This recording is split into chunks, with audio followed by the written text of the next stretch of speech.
ऐसी बातें जो हर लड़की हर औरत को पता होना चाहिए और जो हमारे घरों में हमसे नहीं बताया जाता। तो आज मैं शेयर करने जा रही हूँ संपत्ति से संबंधित अधिकार जो हर लड़की हर औरत को पता होने चाहिए। तो चलिए हम स्टार्ट करते हैं। इस वीडियो के स्टार्ट करने से पहले प्लीज हमारे चैनल पे यदि आप नए हैं तो सब्सक्राइब कर लीजिए। यदि आपको हमारी वीडियो यूजफुल इन्फॉर्मेटिव लगी तो प्लीज हमारी वीडियो को शेयर करें, लाइक करें और हमारे चैनल पे यदि आप नए हैं तो प्लीज सब्सक्राइब कर लीजिए। और हाँ, कमेंट भी करें। कमेंट करने से ना हमें प्रोत्साहन मिलेगी, हमें आगे बढ़ने में मदद मिलेगी। तो प्लीज कमेंट जरूर करें हमारे मोटिवेशन के लिए। तो चलिए आगे बढ़ते हैं। हमारा जो पहला सवाल है वो ये है कि क्या है संपत्ति का अधिकार। ये सवाल है ना हमारे मन में भी कभी कभी उठता है, आपके मन में भी कभी कभी ये सवाल आता है।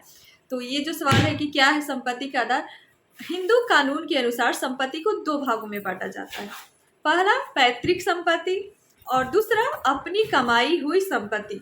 हम अपने कमाई से जो जोड़ जोड़ के संपत्ति इकट्ठा करते हैं वो संपत्ति, और पैतृक कानून के अनुसार दो भागों में हमारा संपत्ति का अधिकार होता है। पैतृक संपत्ति जो 4 पीढ़ियों से बंटवारा नहीं हुआ हो और जनरेशन बाय जनरेशन चलते आ रहा हो, तो वो जो संपत्ति होता है ना वो पैतृक संपत्ति होता है। पैतृक संपत्ति पर लड़का हो या लड़की, पैतृक संपत्ति पर जन्म सिद्ध अधिकार होता है। मतलब जन्म से ही अधिकार होता है पैतृक संपत्ति पर बच्चों का, लड़का हो या फिर लड़की। 2005 के पहले सिर्फ लड़कों का ही पैतृक संपत्ति पर अधिकार हुआ करता था, लेकिन 2005 के बाद ऐसा कानून बना है कि लड़की का भी अधिकार है अपने माता पिता के संपत्ति। 2005 के बाद संपत्ति के अधिकार का जो कानून है उसमें संशोधन किया गया और उसमें नया कानून जोड़ा गया कि अब जो है वो सिर्फ लड़कों का ही अधिकार नहीं है अपने पिता की संपत्ति पर, लड़कियों का ही बराबर का अधिकार है। और इस अधिकार से लड़की को वंचित नहीं किया जा सकता, उसका भी लड़का के जितना ही बराबर का अधिकार है पैतृक संपत्ति पर। अब जो हमारा दूसरा सवाल होने चाहिए और है वो ये है कि यदि पिता की मृत्यु हो जाए तो क्या है बेटी का अधिकार। मतलब बेटी का अधिकार पैतृक संपत्ति पर अधिकार कितना है यदि पिता की मृत्यु हो जाती है। तो इस सवाल का जवाब यह है कि यदि पिता की मृत्यु हो जाती है अचानक से और जो संपत्ति के कागजात होते हैं वो नहीं बन पाता है, तब भी सबसे पहला अधिकार पत्नी, बेटा और बेटी का अधिकार है। सबसे पहला हक पत्नी, बेटा और बेटी, उसके बाद ही किसी का अधिकार उस संपत्ति पर होता है। अब जो तीसरा सवाल है ना वो ये है कि क्या शादीशुदा बेटी का अधिकार पिता की संपत्ति पर होता है। क्या एक शादीशुदा लड़की का पैतृक संपत्ति पर अधिकार होता है। तो जी हाँ, बिल्कुल होता है। 2005 के बाद जो संपत्ति का अधिकार है उसमें जो संशोधन हुआ उसके बाद से यह फर्क नहीं पड़ता है कि बेटी शादीशुदा है या फिर शादीशुदा नहीं है, इस बात से कोई फर्क नहीं पड़ता। उसका बराबरी का अधिकार है पिता की संपत्ति पर तो है। और हाँ, पिता की कमाई हुई अर्जित की हुई धन हो या फिर पैतृक संपत्ति हो, बेटी का बराबर का अधिकार। हाँ, इसमें एक खास बात ये है कि पिता की स्व अर्जित कमाई, स्व अर्जित प्रॉपर्टी, जमीन, मकान जो भी है उसमें पिता को बाध्य नहीं किया जा सकता है कि वो अपनी संपत्ति बेटी को देता है या बेटी को देता है। उसे पूरा अधिकार है कि वो अपनी अर्जित की हुई कमाई हुई धन किसको देता है। बेटा को भी दे सकता है, बेटी को भी दे सकता है, नहीं भी दे सकता है या फिर पत्नी को दे सकता है। तो वो उस पर अधिकार है कि अपनी कमाई हुई धन संपत्ति किसको देता है। वो इस बात के लिए बाध्य नहीं किया जा सकता है कि वो संपत्ति बेटा को ही दे या फिर बेटी को ही दे। तो इस बात का ध्यान रखा जाए अधिकार मांगते समय या फिर लेते समय। अपनी स्व अर्जित संपत्ति को उपहार स्वरूप अपने बेटे को दे सकता है या फिर बेटी को दे सकती है।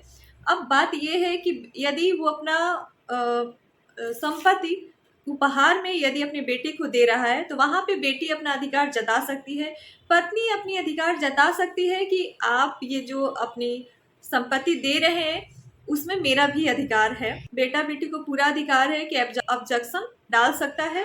पत्नी अपना अधिकार हक जता सकती है कि ये जो उपहार स्वरूप आप अपना संपत्ति दे रहे हैं बेटे को या फिर बहू को या फिर बेटी को, तो उसमें मेरा भी बराबर का अधिकार है। अब सवाल जो है वो ये है कि आप हर जगह कहीं भी नॉर्मल लाइफ में देखे होंगे कि पति पत्नी में इस बात को लेके झगड़े हमेशा होते रहते हैं। पति पत्नी में झगड़ा हमेशा होते रहता है इस बात को लेकर। किस बात को लेकर? वेतन को लेकर। पति हमेशा जानना चाहती है कि पति को वेतन कितना मिलता है, और जरूरी नहीं कि सारे पति सच बताते हो अपनी पत्नी को कि मेरा वेतन कितना है, मेरा सैलरी कितना है, क्योंकि उन्हें डर होता है कि यदि मेरी वाइफ पत्नी सैलरी जान जाती है तो मुझ पर ज़्यादा अधिकार जमाने लगे कि मुझे ये चाहिए वो चाहिए। तो सब लोग सच नहीं बोलते हैं। हाँ, ये अलग बात है, बहुत सारे लोग, बहुत सारे पुरुष सच बताते हैं। तो ये सवाल जो है ना कि पत्नी को है पति के वेतन जानने का अधिकार। ठीक है, तो जी हाँ, बिल्कुल पत्नी को पूरा अधिकार है पति के वेतन जानने का अधिकार। पत्नी को पूरा अधिकार है पति के वेतन जानने का। जो अगला सवाल है वो ये है कि पत्नी होने के नाते लड़कियों के अन्य अधिकार जानने का है पूरा हक। मतलब एक पत्नी होने के नाते आपको यह भी जानना जरूरी है कि लड़कियों का और भी अधिकार है, और क्या क्या अधिकार।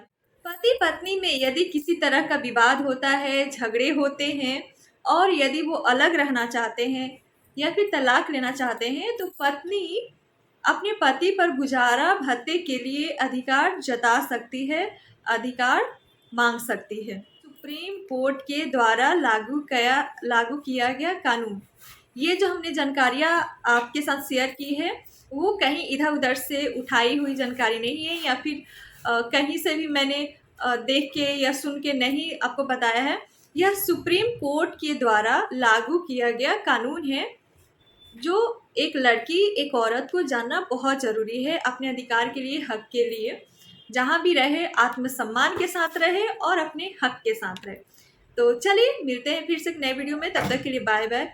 और प्लीज़ हमारे वीडियो को लाइक शेयर करना ना भूलें, हमारे चैनल को सब्सक्राइब करना ना भूलें।